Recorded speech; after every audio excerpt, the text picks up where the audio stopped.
The light doesn't kill me.avi. It's a weird and creepy video. The more you think of it, the more you kinda wonder. I'm Emmy. Kinda dumb name for a guy, I know. I'm a student at Emory University.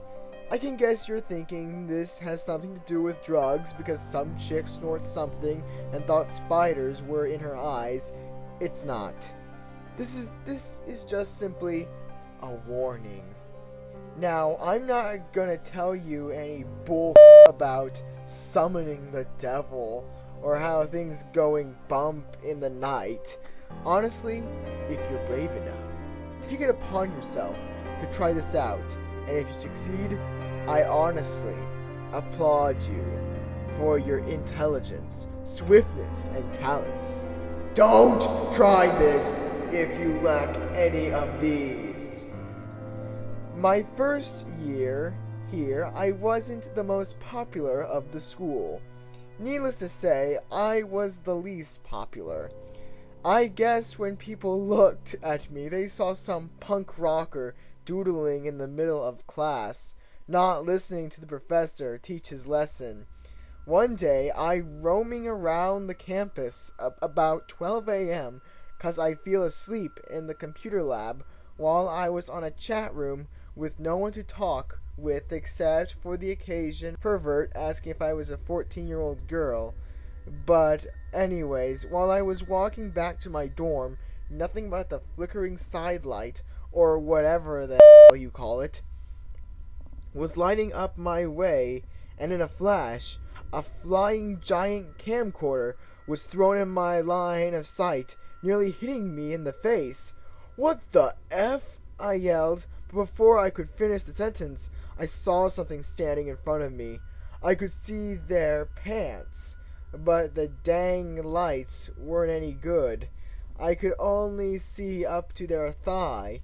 He looked about 19. He was wearing dress pants and Converse sneakers. "What the heck is your problem?" I shouted at him, but he just stood there. But then I heard the most irritating laugh I've ever heard. "Are you a meth head or something?" I was trying to hurt his feelings so he could just go. I decided to walk past him, but as soon as I did that, this dude broke out in a sprint. I thought it was probably some dude on the track team, if he can run that fast. I took the camera through.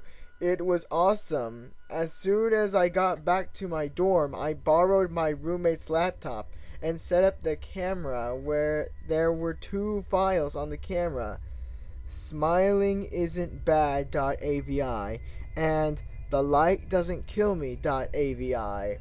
The first one didn't have any visuals. It was just a sobbing noise, and this went on for about 18 min.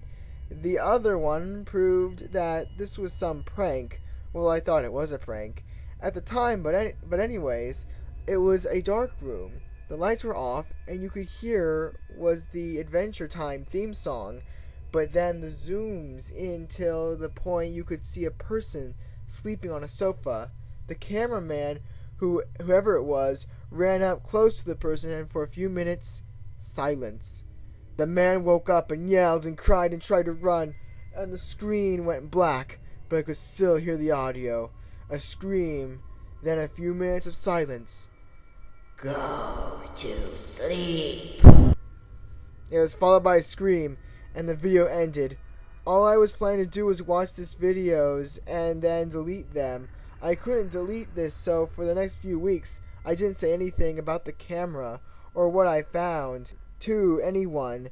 What I did do was a bunch of research. I found out where the murderer was at, and I got the address. It wasn't so far from campus, so I decided to go there. But before I was about to adventure out, I looked up, "Go to sleep," thinking that it meant something else, like a song or something.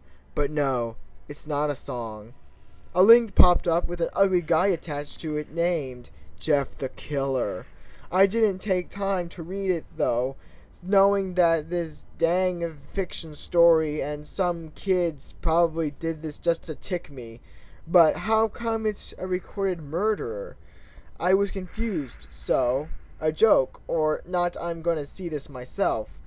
Once I got there, it was night, but in the south, it never gets too cold.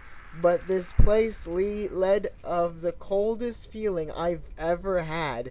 It was a normal house. It wasn't too big, but it wasn't in the middle of nowhere. No house around, no cars driving on the streets near it, no life. Thinking that the house must have been in someone's care, because the house looked clean and the lawns was even cut, so I walked up to the door and knocked twice. No answer. I decided to twist the doorknob, and to my surprise, the door was opened. I walked around the inside of the house and saw that every room was empty, even the bedrooms. Empty. After failing like I failed at catching the pranksters, I just turned the hallway corner from the top floor and started back down the steps till I saw someone walk to the kitchen. The person looked about 19. Black hair, white hoodie, and black dress pants with Converse shoes, but their face scared the out of me. Their eyes were bordered in black, almost like a raccoon has black ring, but their rings were crisp. His skin was pale, like a fresh paper pale. That gosh darn smile. It reminded me of a demonic version of the Joker. To think I was inches away from this guy, and he didn't see me. I stood still for a few minutes, then I heard the same gosh darn laugh. I know you're in here, my friend. All I could think was, holy he saw me. I heard footsteps heading towards me, so I ran up the stair, but I fell. Out of all the times I could have fell, I feel while some psycho killer was chasing me. He jumped on top of my back, but I was able to throw him off by shouldering him. I ran to the bathroom and locked the door, but he kept banging into the door. The door was gonna fall, but I turned off the lights, and then the door slammed open. Silence. That creep was confused and couldn't see. I stayed to the walls until I found the door, and then I sprinted to the front door. I ran to my car and started up, and I stopped and looked up at the doorway. He was there smiling and waving. Address. Redacted. Turning off the lights, confused. His but flashlight, a light at him, only guides him to his target. What? What is this? Oh man, there's just so many errors. No capital. There's very to little. This is like only has like 50% capitalization, and that doesn't make any sense. Like, what was this guy thinking? What he said at the beginning? Yeah, I bet he was on drugs when he wrote this. There's no question about it. Let's see where this website goes. I'm curious. Notafreakperson.weebly.com. Let's see where this place goes. I just had to ask.